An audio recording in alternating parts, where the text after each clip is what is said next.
ममता शर्मा की एक बार फिर से हुई है घर वापसी। आज फिर करेंगी कांग्रेस पार्टी ज्वाइन। पिछली बार टिकट नहीं मिलने पर ममता शर्मा ने पार्टी छोड़ दी थी। महिला आयोग की अध्यक्ष रह चुकी हैं ममता शर्मा और ममता शर्मा की अब वापस से घर वापसी हो रही है।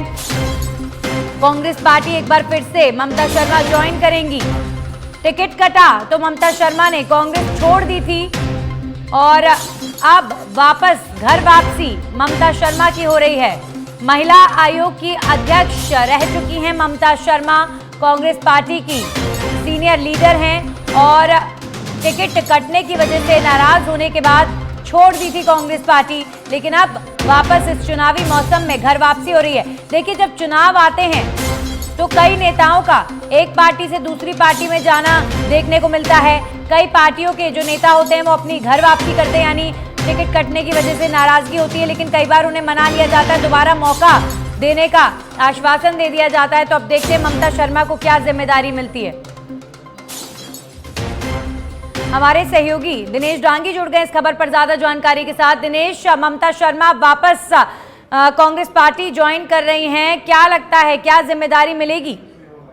देखिए, आज कांग्रेस में कई नेता शामिल होने जा रहे हैं और जानकारी मिल रही है करीब 4 नेता आज कांग्रेस का दामन थामेंगे प्रियंका गांधी की सभा में, जिनमें से 3 नेता बीजेपी के शामिल है। ममता शर्मा बूंदी की रहने वाली है, कद्दावर नेता है और विधायक भी रह चुकी है और महिला आयोग की राष्ट्रीय अध्यक्ष भी रह चुकी है, लेकिन पिछली बार बेटे के लिए टिकट मांग रही थी, लेकिन टिकट उनको नहीं मिला।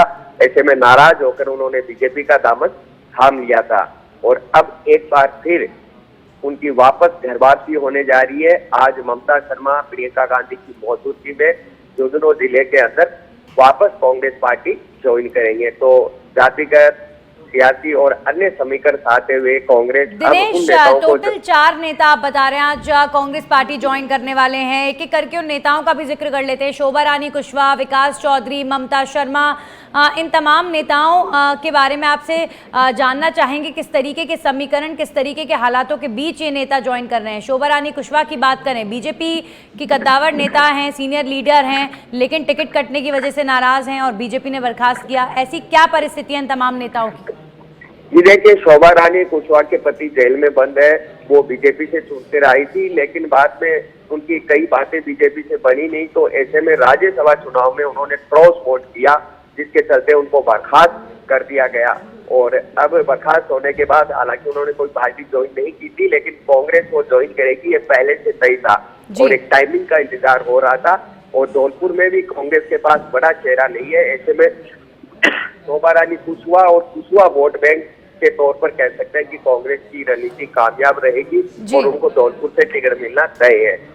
यही स्थिति किशनगढ़ में है। कांग्रेस के पास वहाँ मजबूत कोई नेता नहीं है और जिस तरह से टिकट कटा, एक सहानुभूति की लहर विकास चौधरी के पक्ष में आई, तो ऐसे में विकास चौधरी को ज्वाइनिंग करा के उनको किशनगढ़ से टिकट दिया जा सकता है। और बूंदी सीट पर पिछली बार हरिमोहन शर्मा को टिकट दिया था, लेकिन वो करीबी मुकाबले में हार गए थे, तो ऐसे में बूंदी शर्मा। ठीक है दिनेश, आप बने रहिए हमारे साथ।